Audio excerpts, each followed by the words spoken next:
Você acredita que a própria terra pode abrir a boca e engolir pessoas vivas? Isso aconteceu na Bíblia, e não foi um terremoto comum.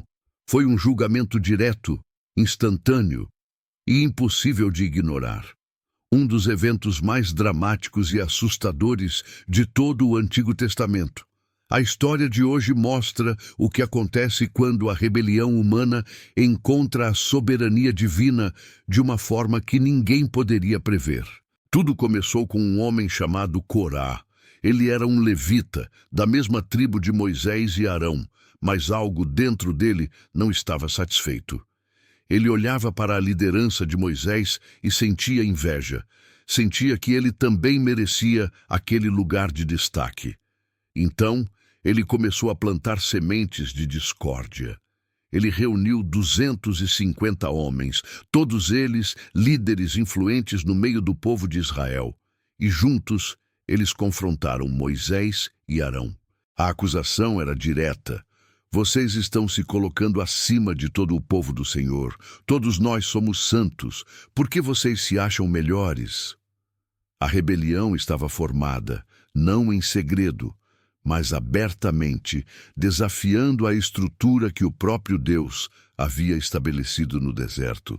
Mas o problema de Corá era muito mais profundo do que uma simples reclamação política. Ele não queria apenas mais voz ou participação. Ele queria o poder sacerdotal, um cargo que Deus havia designado especificamente para Arão e seus descendentes. Corá estava tentando reescrever o decreto de Deus, colocando sua própria ambição acima da vontade divina.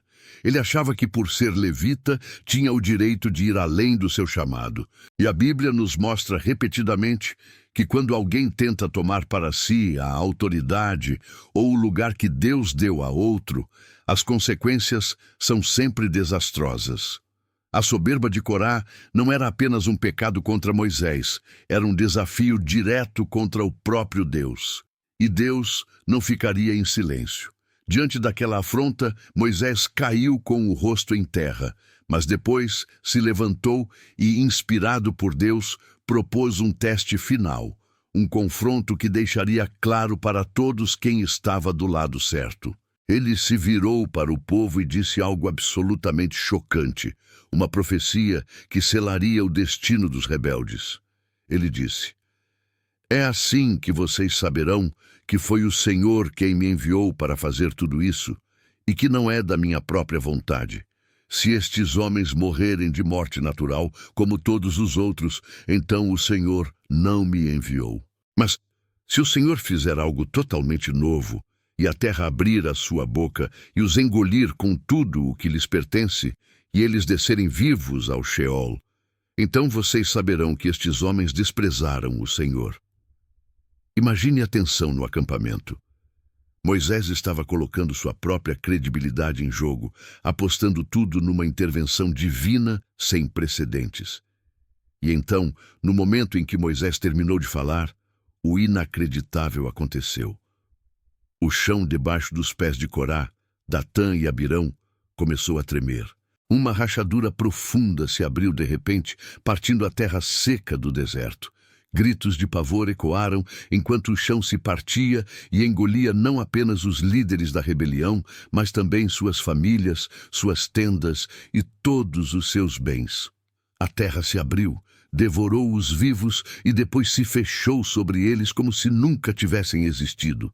O povo ao redor fugiu apavorado, gritando: "A terra vai nos engolir também!"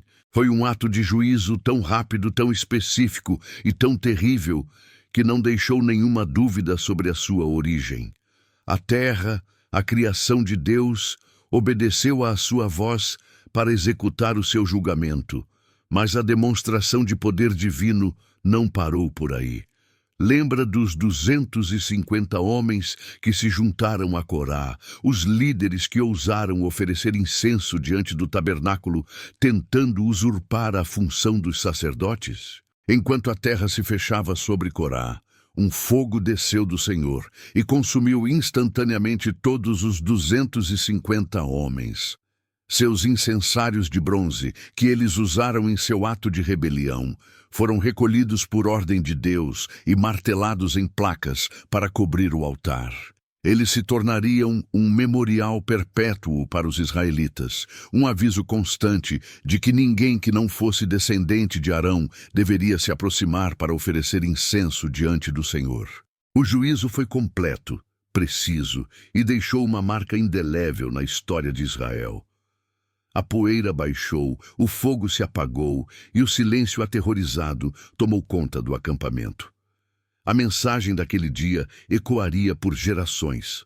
A primeira e mais óbvia lição é: não se deve desafiar levianamente a autoridade e as ordens que Deus estabeleceu.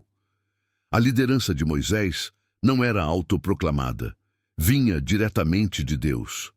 Tentar derrubá-la era tentar derrubar o próprio Deus. A segunda lição é sobre o perigo mortal da soberba e da inveja. Corá tinha uma posição honrosa como levita, mas seu orgulho o fez desejar o que não era seu, e esse desejo o levou diretamente ao abismo, literalmente. A história de Corá se tornou um exemplo clássico de como a soberba precede a queda. A terra se abrindo é a imagem perfeita de como o orgulho pode abrir um vazio debaixo dos nossos próprios pés. Mas e isso é o mais surpreendente, mesmo no meio de um dos julgamentos mais severos da Bíblia, podemos encontrar vestígios da misericórdia de Deus. O livro de Números nos diz que, embora as famílias dos líderes da rebelião tenham sido engolidas, os filhos de Corá não morreram. Deus os poupou. E o que aconteceu com eles? Eles não se tornaram uma linhagem amaldiçoada. Pelo contrário, séculos depois, os descendentes de Corá se tornaram alguns dos mais proeminentes músicos e porteiros do templo. Eles se tornaram adoradores. Vários salmos no livro de Salmos, como o Salmo 42, 44 e 84, foram escritos pelos filhos de Corá. Aquele que veio de uma linhagem de rebelião foi transformado por Deus em uma linhagem de adoração. Isso nos mostra que Deus não prende as gerações futuras ao pecado de seus antepassados e que a graça pode florescer nos lugares mais improváveis. Então, essa história terrível não é apenas sobre disciplina, fogo e um buraco no chão. É, acima de tudo, uma história sobre a santidade de Deus, sobre a importância da humildade e sobre as consequências eternas das nossas escolhas. Ela nos ensina a respeitar o lugar e o propósito que Deus nos deu, em vez de cobiçar o lugar do outro. E nos mostra que, embora o juízo de Deus contra o pecado seja real e severo, sua porta para a restauração está sempre aberta para aqueles que se arrependem e o buscam. A mesma mão que permite que a terra se abra em julgamento é a mão que abre um caminho de salvação e propósito renovado. Se essa história poderosa da Bíblia falou com você de alguma forma, compartilhe este vídeo com alguém que também precisa ouvi-la, e eu adoraria saber a sua opinião. Deixe aqui nos comentários. O que essa passagem significa para você? Qual lição mais te marcou? E se você ama descobrir os milagres, os mistérios e as profundas verdades escondidas na palavra de Deus, não perca tempo. Inscreva-se agora mesmo no nosso canal e ative o sininho para não perder nenhum dos nossos próximos estudos. Muito obrigado por assistir e até a próxima.